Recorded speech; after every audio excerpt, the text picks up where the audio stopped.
अस्सलाम वालेकुम dear students, ये आपका lecture number 28 ordinary differential questions math 202।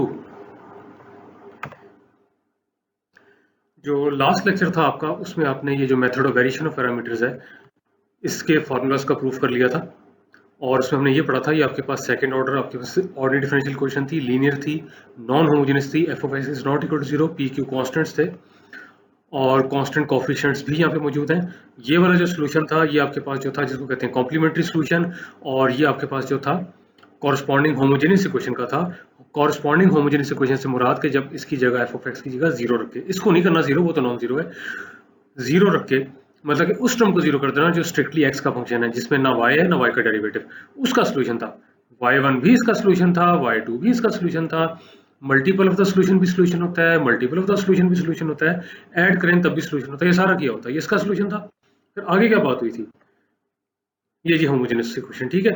आगे ये बात हुई थी, फिर उसने कहा था कि ये पार्टिकुलर इंटीग्रल है जिसमें आपने c1 को c2 को v1 v2 से रिप्लेस किया था। v1 फंक्शन ऑफ x है और उसकी वैल्यू ये बनती है, v2 फंक्शन ऑफ x है वो इस इंटीग्रल के बराबर है, ये प्रूव किया था। और क्योंकि आपने कांस्टेंट्स को रिप्लेस कर दिया था वेरिएबल से, इसलिए इसका नाम पड़ गया वेरिएशन ऑफ पैरामीटर्स। y भी पार्टिकुलर इंटीग्रल है और w साहब जो है रॉन्स्कियन है, रॉन्स्कियन ऑफ y1 y2। y1 ऊपर होता है, नीचे उसका डेरिवेटिव, y2 ऊपर होता है, नीचे उसका डेरिवेटिव, और ये डिटर्मिनेंट नॉन जीरो होता है। ये क्विकली इसलिए सारा हुआ है कि ये सारा पिछला था। और फिर वही बात रॉन्स्कियन दिमाग से निकला हुआ है, तो लेक्चर नंबर 20। अब जरा मैं स्लो जाता हूँ, ये देखें, अब देखें, ये जो देखें ना खाम खाम में जो स्टूडेंट्स भी डरा देते हैं, वो जी बड़ा मुश्किल कोर्स है, पता नहीं चलता कौन सी क्वेश्चन है और कैसे सॉल्व करनी है, किस मेथड से करनी है। वही स्टूडेंट्स डराएंगे जो खुद रटे लगा रहे हैं या काम नहीं कर रहे और चाहते हैं कि दूसरे भी रह जाएं। ये एटीट्यूड खत्म होना चाहिए। ये लिखा हुआ है सॉल्व, तो सोचे कौन सी वरीज, फर्स्ट ऑर्डर है सेकंड ऑर्डर है? सेकंड ऑर्डर है। अच्छा सेकंड ऑर्डर है, होमोजेनियस है कि नॉन होमोजेनियस है? नॉन होमोजेनियस है। अच्छा नॉन होमोजेनियस में पहले तो होमोजेनियस को सॉल्व करना होता है, जो कॉरस्पॉन्डिंग होमोजेनियस होती है उसका तरीका तो जो भी है सो है। अच्छा फिर उसके बाद राइट हैंड साइड पे क्या साइन कोसाइन की टर्म है, एक्सपोनेंशियल है, पॉलिनोमियल है? सारों में से कोई नहीं। तो फिर जी अनडिटरमिनेड कोएफिशिएंट को तो अस्सलाम वालेकुम कहते हैं, उसको क्या अल्लाह भला करे। यहाँ पे अब वेरिएशन ऑफ पैरामीटर ही लगेगा। अब बताएं, सिंपल सा मैंने बोला है, क्या इतना दिमाग में नहीं आ सकता अगर समझा हुआ है? ये फॉर्मेटिंग का जरा इशू हो गया था, ये कोसेकेंट एक्स है इसलिए मैंने यहाँ पे अलग से लिखा हुआ है। तो ये भी D square by D x कह रहा है, लेकिन वो 2 जरा दूर चला गया। अच्छा अब यहाँ पे लिखा हुआ है कि we have to find both complementary and particular integrals, क्योंकि जब सॉल्व का मतलब है तो ये भी आपको बताया गया था कि जो y होता है that is equal to Y C plus Y P. Y C होता है कॉम्प्लीमेंट्री सोल्यूशन जो कॉरस्पॉन्डिंग होमोजेनियस का होता है, वाई पी इसी का होता है जो नॉन होमोजेनियस का होता है, दोनों निकालने हैं। अब वो कहता है जी ऑक्सिलरी इक्वेशन बनती है corresponding homogeneous order differential equation, यही बनती है ना corresponding homogeneous order differential equation. इसकी जगह जब जीरो आता है, हाँ जी क्या बनती है इसकी, इज गिवन बाय, ये लें जी, ये देख लें, हमने कहा था कि जो डेरिवेटिव का ऑर्डर है वही m की पावर होती है, और यहाँ पे आपके पास जो है m नहीं आता। यहाँ पे देख लें y का कोफिशिएंट क्या है +1, तो उसको राइट साइड पे जाके -1। अगर ये दिमाग से सारा निकला हुआ है, देखें अभी मैं डायरेक्ट स्टेप्स नहीं करता होता, लेकिन ये क्योंकि पहले बहुत बार हो चुका है इसलिए किया है। आप y is equal to E power mx substitute कर दें। अब जुबानी देखें, y को ई पावर mx सब्स्टिट्यूट करेंगे, 2 बार डिफरेंशिएट करेंगे, m स्क्वायर नीचे उतरेगा, ई पावर mx साथ रहेगा। यहाँ पे आप e पावर mx करेंगे equal to 0, e power mx आप कॉमन ले लें, m square 1 plus 1, m square plus 1 times e power mx is equal to 0। e power mx non zero होता है for any finite value of m and x, तो m square plus 1 zero हो जाएगा, तो m square minus 1। ये जुबानी बोल दिया है, पता लगना चाहिए क्योंकि ये बहुत बार डिस्कस हो गया। तो m क्या आ जाएगा, ये तो देखें स्टार्ट ही हमने यहाँ से किया था इमेजिनरी नंबर्स का, प्लस माइनस अंडर रूट -1 यानी कि प्लस माइनस आयोटा। अब सोल्यूशन कैसे लिखना है, यहाँ पे भी गलती कर जाते हैं।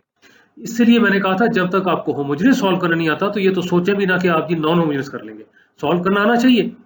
हमने यही पढ़ा था कि जब आपके पास कॉम्प्लेक्स रूट्स होते हैं, सपोज यहाँ पर a आता है प्लस माइनस आयोटा b आता है, तो आप लिखते हैं e पावर ax, लेकिन यहाँ पे a नजर नहीं आ रहा, यानी कि जीरो है, तो e raise to power 0x नहीं लिखा हुआ यहाँ पे। आगे का लिखते हैं, प्लस माइनस आयोटा छोड़ के जो बच जाता है, या तो 1 बच रहा है, वो एंगल में जाता है, ये देख लें, यहाँ पे एंगल में x का कोफिशिएंट यहाँ पे भी 1 है, यहाँ पे भी 1 है, तो ये आपके पास बनता है e पावर 0x जो कि 1 बनता है, c1 cos x plus c2 sin x। अगर ये होता a plus minus iota b तो होता e power ax c1 cos of bx plus c2 sin of bx। अगर ये दिमाग से निकला हुआ है तो वहां पे देखें जहां पे मैंने कॉम्प्लेक्स रूट्स का आपको करवाया था। अब ये क्यों किया है? इसलिए किया है कि यहाँ पे देख लें, ये आपके पास y1 है, ये आपके पास y2 है, और इसमें भी कोई रटा नहीं कि जरूर इसको y1 लेना है। आप इसको भी y1 ले सकते हैं। ये पहले लिखा हुआ है c1 के साथ है, इसको y1 लें। ये c2 के साथ लिखा हुआ है, इसको y2 लें। और वही बात, अगर खैर से ये दोनों गलत है फिर तो गड़बड़ होगी। ये लें जी, y1 आ गया आपके पास cos x, y2 आ गया sin x। अब रॉन्स्कियन चेक करें, ये कहीं जीरो तो नहीं आ रहा। यहाँ पे देख लें, ये आपके पास cos का डेरिवेटिव माइनस साइन एक्स, ये साइन एक्स, और यानी कि y2 उसका डेरिवेटिव cos x। अब मल्टीप्लाई करें इन दोनों को हिट करेंगे तो cos स्क्वायर आ जाएगा, माइनस करके इन दोनों को हिट करेंगे तो minus minus plus, plus sine square 1 which is not equal to 0। Wronskian की वैल्यू 1 आ रही है, y1 cos x है, y2 sin x। अब वो जो बने बनाए फार्मूले थे, मैं तो कहता हूँ कि ये मेथड आसान है, हालांकि मैं इसके अगेंस्ट हूँ, ये आसान मुश्किल इसलिए कि इसमें तो बने बनाए फार्मूले। मेथड ऑफ अनडिटरमिनेड कोफिशिएंट में भी आपको वो निकालना पड़ता था, यहाँ तो बने बनाए फार्मूले हैं। ये y1 आपका ठीक हो, आपका y2 ठीक हो, ये तो खैर गलत हो नहीं सकता, राइट हैंड साइड की टर्म f ऑफ x। बाकी अगर ये y1 y2 ठीक है तो सेंस नहीं बनती कि जी कि रॉन्स्कियन गलत कर दिया। तो जो फार्मूले किसके, v1 v2 के। Method of variation of parameter के लिहाज से आपके पास जो पार्टिकुलर इंटीग्रल था वो ये था, v1 y1 v2 y2। y1 पहले मौजूद है, y2 पहले मौजूद है, y1 y2 आपके पास कॉरस्पॉन्डिंग होमोजेनियस इक्वेशन के सॉल्यूशन थे, v1 v2 निकालना है। ये हैं जी फार्मूले, ड्राइव किए थे ना लास्ट आपका जो लेक्चर था। तो अब वही मैं कह रहा हूँ कि एफ ऑफ एक्स ध्यान से सब्स्टिट्यूट करना है, वो तो कोसेकेंट है। y2 आपने क्या निकाला था, ध्यान से सब्स्टिट्यूट करें, w का निकाला, फिर इंटीग्रेट कर दें, फिर इंटीग्रेट कर दें। वही काम इधर करना है, y1 को ध्यान से सब्स्टिट्यूट करना है, एफ ऑफ एक्स को भी, और फिर नीचे रॉन्स्कियन। अब यहाँ पे देख लें, इसको अगर वैल्यूट कर रहे हैं तो y2 sin x निकला था, पिछली स्लाइड से आप चेक कर सकते हैं। रॉन्स्कियन 1 से निकला था, या रॉन्स्कियन इक्वल टू 1 निकला था, पिछली स्लाइड से इसको भी चेक कर सकते हैं। F of x cosecant x निकला था। अब देख लें सही किया, माइनस ये लिखा हुआ है, y2 sin x ये लिखा हुआ है, एफ ऑफ एक्स कोसेकेंट ये लिखा हुआ है, w1 के बराबर है। अब कोसेकेंट 1 ओवर साइन होता है। अब बजाय कि देखें, थोड़ा सोच लेना चाहिए, तब तक इंटीग्रेट ना करें जब तक कि आप इसको मैक्सिमम सिंप्लीफाई ना कर लें। पता लगे जी बाय पार्ट शुरू कर दिया, कोई जरूरत नहीं है। ये कोसेकेंट ये शो किया हुआ है यहाँ पे, ये ले, तो मैंने कहा तो फॉर्मेटिंग का जरा हो रहा है, ये कोसेकेंट एक्स है, ये वाला एफ ऑफ एक्स, ठीक हो गया, इसकी वैल्यू ये है। अब कोसेकेंट आपके पास क्या बनता है, 1 ओवर साइन एक्स, ये हो गया, साइन साइन कैंसिल हो जाएंगे, इंटीग्रल ऑफ डी एक्स आ जाएगा, और ये आ जाएगा माइनस एक्स। ये साइन और साइन आपके पास कैंसिल हो जाएंगे, ये माइनस साइन आ जाएगा, इंटीग्रल ऑफ डी एक्स। एक तो ये कि डेरिवेटिव इंटीग्रल कैंसिल कर दें तब भी एक्स बनता है, या देखें 1 का इंटीग्रल क्या होता है, वो भी एक्स है, क्योंकि एक्स का डेरिवेटिव आना है, माइनस बार लगा हुआ है। ये आ गया जी v1 माइनस एक्स आ गया। इसी तरह से अब निकालें v2 देखें, y1 किसके बराबर है, ध्यान से देखें, y1 ये नहीं जी, ये निकला था y1, पिछली स्लाइड से भी चेक कर लीजिएगा, यहाँ पे भी लिखा हुआ है। तो ये y1 की जगह cos x ये लिखा हुआ है, f ऑफ x कोसेकेंट ये लिखा हुआ है, वो तो यहाँ से भी नजर आ रहा है, ये देखें, ये देखें, रॉन्स्कियन 1 निकला था। अब इसको करना है आपने इंटीग्रेट, इसको इंटीग्रेट करना है, इसको भी सिंप्लीफाई करके देख लें। कोसेकेंट वही 1 ओवर साइन एक्स, अब कैंसिल तो नहीं होगा जैसे यहाँ पर हो गया था, लेकिन अभी भी बन जाएगी। बदकिस्मती से यहाँ पे भी मैंने, देखें स्टूडेंट्स बुरा ना बनाइएगा, जो रटे लगाते हैं काम नहीं करते, उन्हीं को दिमाग में आता है शैतानी काम कि चलो जी निकल मरी जाए, इसकी भी निकल मारते देखा मैंने स्टूडेंट्स को। और जी वो कैलकुलस में पढ़ा था, पता नहीं कॉर्ड का इंटीग्रल क्या होता है, या इसको कैसे इंटीग्रेट करना है, पता नहीं कितनी बार रिपीट हुआ है कि ये नीचे का डेरिवेटिव जब ऊपर होता है तो नीचे वाले का लॉग लिया जाता है। हालांकि वो इस कोर्स का ऐसा नहीं है, नीचे का डेरिवेटिव ऊपर होता है तो नीचे का लॉग लिया जाता है। क्यों? इंटीग्रल ऑफ 1 ओवर एक्स क्या होता है, integral of 1 over x log x होता है ना, वही है ना, एक्स नीचे ऊपर डी एक्स है, तो ये भी तो वही चीज ही है।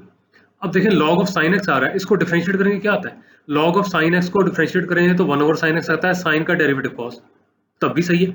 तो रटा खत्म करें, और ये ना रटा लगाएं जी कॉड का इंटीग्रल क्या होता है लॉग साइन एक्स, हाँ ये फार्मूला है लेकिन आपको ड्राइव करना आना चाहिए। खैर v2 आ गया।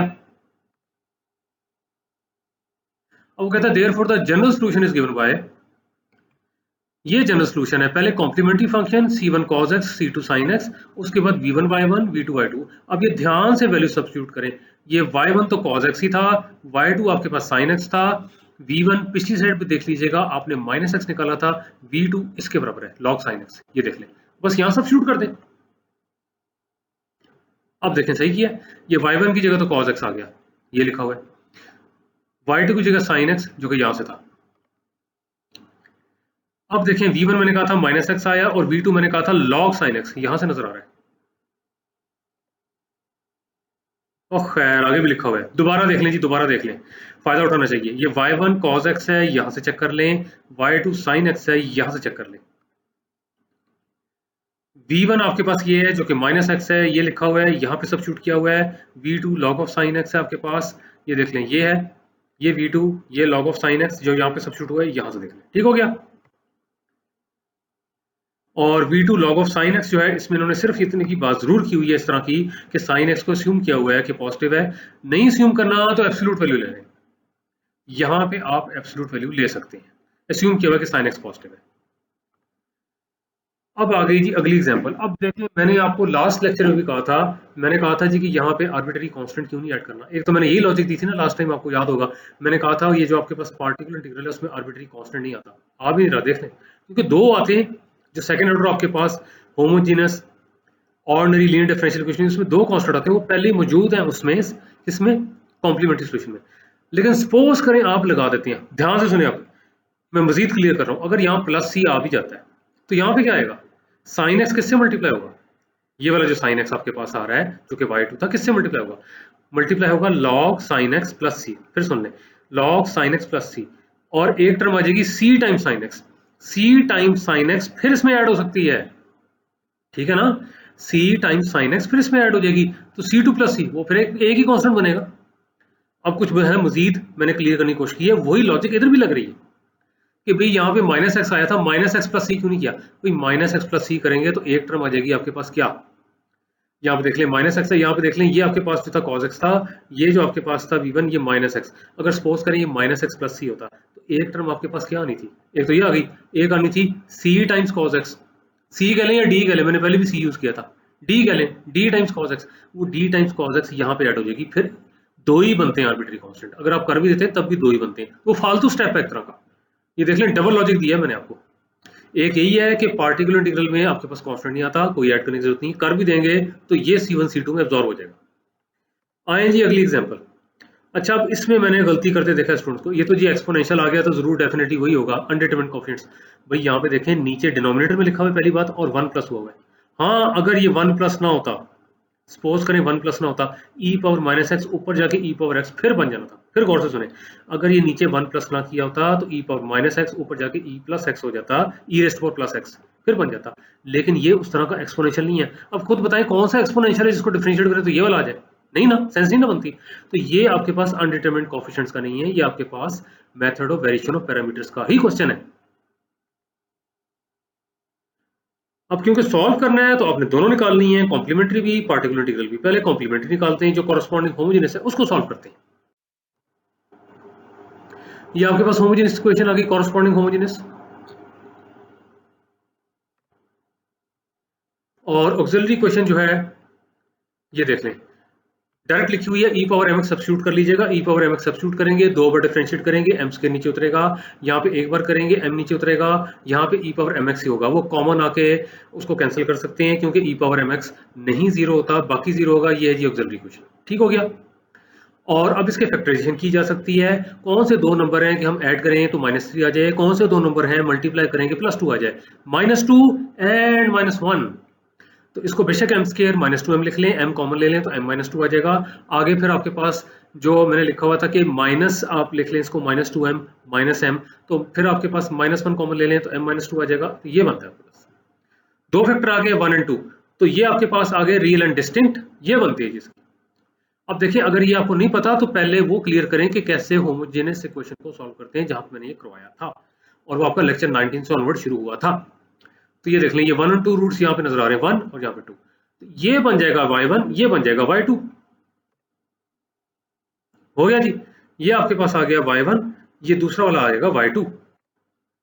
रॉन्स्किन इसका चेक कर लें, e पावर x यहाँ पे लिखा हुआ है, e पावर 2x बाय 2 यहाँ पे लिखा हुआ है, e पावर x का डेरिवेटिव e पावर x ही होता है, e पावर 2x का e पावर 2x टाइम्स 2 होता है। इन दोनों को पहले मल्टीप्लाई कर लें, बेसिस सेम हो तो पावर ऐड होती है, e पावर 3x आ गया, minus this into this, basis same हो तो पावर ऐड होती है, और उसके बाद यहाँ पे देख लें ये 2 है और यहाँ पे एक तरह से -1 हो रहा है, तो e power 3x and this is not equal to 0, क्योंकि x की कोई भी वैल्यू फाइनाइट होगी ये कभी जीरो नहीं होगा, तो रॉन्स्किन आ गया नॉन जीरो। तो y1 आ गया, y2 आ गया, रॉन्स्कियन आ गया नॉन जीरो, और एफ ऑफ एक्स क्या था, वो जो राइट साइड पे टर्म यहां पे नहीं नजर आ रही, 1/1 plus E power minus x, ये थी ना। अब कहता है by the method of variation of parameter particular integral क्या था आपके पास, ये था। तो v1 निकालना पड़ेगा, v2 निकालना पड़ेगा, क्योंकि y1 y2 पहले मौजूद है, पहुंचे हुए पहले ही। ये था जी v1, ये था जी v2, और मैंने देखें ये ड्राइव इसलिए कराए थे कि रट्टा ना लगाना पड़े। अगर एग्जाम में भूल भी जाते हैं तो भी ड्राइव कर लो, कोई मुश्किल नहीं है, डेरिवेशन ड्राइव कर लो। और अगर बार बार इस्तेमाल करके आपको पता है, क्योंकि एग्जाम में एक बार किसी ने कहा था सर नेगेटिव इधर आता है किधर आता है, ठीक है दिमाग से निकल जाता है, वी आर ह्यूमंस। लेकिन अगर आप प्रूफ कर लेंगे ना, फिर मसला ही नहीं होगा कि जी माइनस इधर आता है इधर आता है। अब इसको ध्यान से देखें, v1 निकाला हुआ है, y2 था e power 2x, f of x ये वाली चीज थी ना, राइट हैंड साइड वाली टर्म। रॉन्स्कियन अब e पावर 3x आया। अब ये उतना सिंपल नहीं जो पिछले एग्जांपल में था। पहले देखें, अब इसको इंटीग्रेट करना है, लेकिन पहले सिंपलीफाई करें। पहले तो ये वाले जो साहब है इनको डिनोमिनेटर में ले आए, तो पहले तो ये करें कि ये वाले जो साहब है इनको इधर डिनोमिनेटर में ले जाएं। ये ऐसे ही है कि 1/a डिवाइडेड बाय c, तो आपके पास हो जाएगा जी 1/a मल्टीप्लाई बाय 1/c, यानी कि ये दोनों मल्टीप्लाई हो जाएंगे, ये जी हो गया, ठीक हो गया। अभी भी ये दोनों आप कैंसिल करें, क्योंकि ये आपके पास e पावर x रह जाएगा, वो ऊपर खत्म हो जाएगा, हो गया। अभी भी देखें कुछ पता नहीं चल रहा है ये क्या करना है, अभी कोई इंटीग्रेशन का कोई फार्मूला दिमाग में नहीं आ रहा। अलबत्ता e पावर x को अगर मैं ऊपर ले जाता हूं तो ये चीज होगी। देखिए अब ये नहीं कहना चाहिए कि मैं ड्राई सब्जेक्ट है, वो दिमाग खोलता है आपका, और दिमाग खोलता है सोल्यूशन तक पहुंचते हैं तो कोई ड्राइवर है सब्जेक्ट नहीं है। इसको मैं क्यों ऊपर लेकर गया हूं, वही रूल, अगर नीचे का डेरिवेटिव ऊपर मौजूद है तो नीचे वाले का लॉग होता है। v1 आ गया, ये ले यहाँ पे लिखा हुआ है नीचे वाले का डेरिवेटिव ऊपर होता है तो कहते हैं कि नीचे वाले का लॉग, लेकिन ये तो बस फार्मूला है ना, लॉग एक्स का डेरिवेटिव 1/x होता है, 1/x का इंटीग्रल लॉग एक्स होता है, ये लॉजिक आ गई। अब जब ये आपके पास आ गया तो अब यहाँ से देखें v2 क्या है, ये y1 क्या था, e पावर x था। पिछली स्लाइड पे चेक करें, f ऑफ x यही वाली टर्म थी, यहाँ भी लिखी हुई थी जो इक्वेशन की राइट हैंड साइड पे थी। रॉन्स्कियन क्या था, वो था e पावर 3x, ये लिखा हुआ है। अब फिर इसको सिंप्लीफाई करें, ये वही वाली बात, 1/a जो आपके पास है डिवाइड हो रहा है c पे, तो इसका मतलब 1/a मल्टीप्लाई हो जाएगा 1/c से, ठीक है। मैंने ऐसे कहा 1/a divide by c, b कहना b कह लें, तो 1/a मल्टीप्लाई बाई 1/c, यानी कि 1/ac, तो ये दोनों मल्टीप्लाई हो जाएंगे। तो खैर इन मल्टीप्लाई करने की बजाय इसको इधर बैलेंस कर दिया, वो तो नीचे आ गया, इसको इधर बैलेंस किया तो e पावर -2x। अब ये वाली ये सिचुएशन नहीं है, अब ये नीचे का डेरिवेटिव ऊपर नहीं है, इसका नीचे का डेरिवेटिव ऊपर मौजूद नहीं है, नीचे का डेरिवेटिव ये था। अब क्या करना पड़ेगा कि ऊपर वाली टर्म को नीचे वाली पे डिवाइड करना पड़ेगा। अब वो लगता है जी कौन डिवाइड करे, उसका तरीका ये होता है, e पावर -x नीचे नजर आ रहा है, ऊपर वाले को ब्रेक कर दें, e power -x into e power -x, basis same है, पावर ऐड हो जाएगी। अब देखिए नीचे क्या चीज ऐड हो रही है, +1, आप एक 1 ऐड कर दें, एक माइनस कर दें, ये देख लें, ये +1 हो रहा है, एक 1 ऐड कर दें, एक माइनस कर दें। और अब फार्मूला रिकॉल करें, ये भी कई बार स्टूडेंट्स को स्टेप समझ नहीं आता। अब ये देखें, ये वाली सारी टर्म जो इस पे डिवाइड होगी तो 1 प्लस e पावर -x, ये दोनों कैंसिल हो जाएंगे, ये टर्म रह जाएगी, ये लिखी हुई है इंटीग्रल फर्स्ट वन, ये माइनस है, और यहाँ पे देख लें ये लिखा हुआ है। अब उसके बाद e पावर -x को इधर मल्टीप्लाई करें और इस पे डिवाइड करें, और दूसरी टर्म ये बनती है। ये स्टेप भी कई बार क्लियर नहीं होता, सर इसके बाद ये कैसे आ गया, तो ये देखें वो फार्मूला है कि नहीं, a minus B over C, a minus B over C किसके बराबर होता है, a upon C minus B upon C. तो दिस ओवर दिस जब करेंगे तो ये तो कैंसिल, ये रह जाएगा, वो ये लिखा हुआ है, और माइनस दिस ओवर दिस, तो ये आपके पास ये वाली टर्म है, ये रह जाएगी। अब रह गया जी एक्सपोनेंशियल। एक्सपोनेंशियल का देखें इंटीग्रल, जैसे अब मैं जुबानी बोलने लगा हूं, जैसे इंटीग्रल कहते हैं e rest power u du, वो eu होता है, लेकिन असल होता है कि u का डेरिवेटिव साथ मौजूद है du। तो -s का डेरिवेटिव क्या होता है, -1, वो तो नहीं है, तो भाई -1 यहाँ पे लगा लें, एक माइनस बार लगा लें, -1 यहाँ पे लगा लें, एक माइनस बार लगा लें, बार वाला माइनस तो ये बैठा हुआ है, और जब आपके पास होगा integral of -x minus dx, तो e पावर -x ही होगा, वो ये ले, ये मैंने बता दिया है, नहीं समझेगी दोबारा सुन लीजिएगा, ये तो एग्जैक्टली यही चीज है।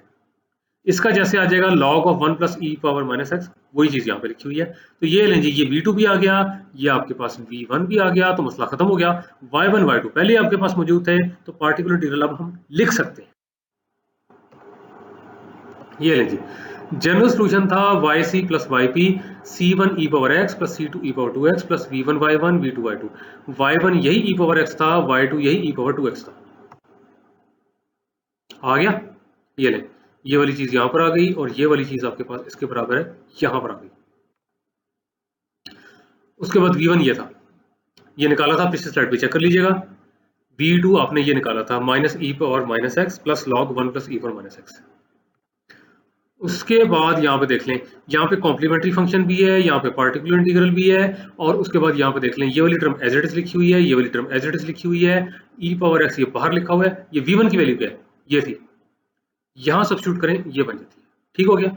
v2 की वैल्यू क्या थी, ये सारी की सारी e पावर 2x ये लिखा हुआ है, और v2 ये सारे का सारा ये अंदर लिखा हुआ है। अब देख लें मगर थोड़ा बहुत मजीद सिंप्लीफाई हो सकता है कि नहीं, थोड़ा बहुत हो सकता है, ये e पावर 2x जब इससे हिट होगा तो हो जाता है सिंप्लीफाई थोड़ा सा।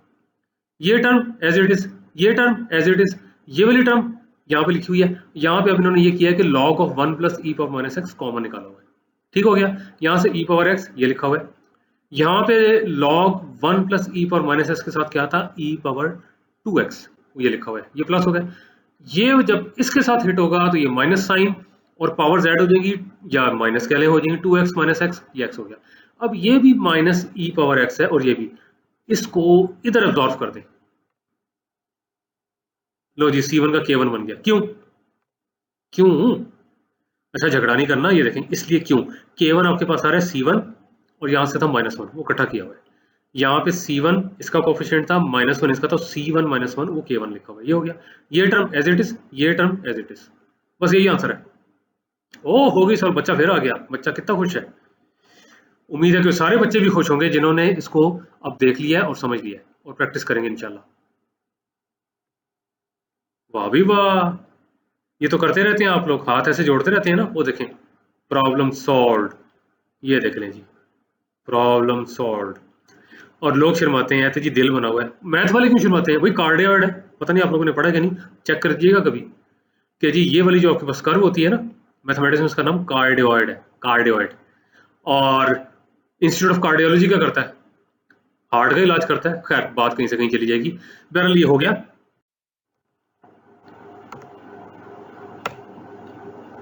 तो कोई क्वेश्चन होगा जरूर पूछिएगा, इंटेलिजेंट क्वेश्चन,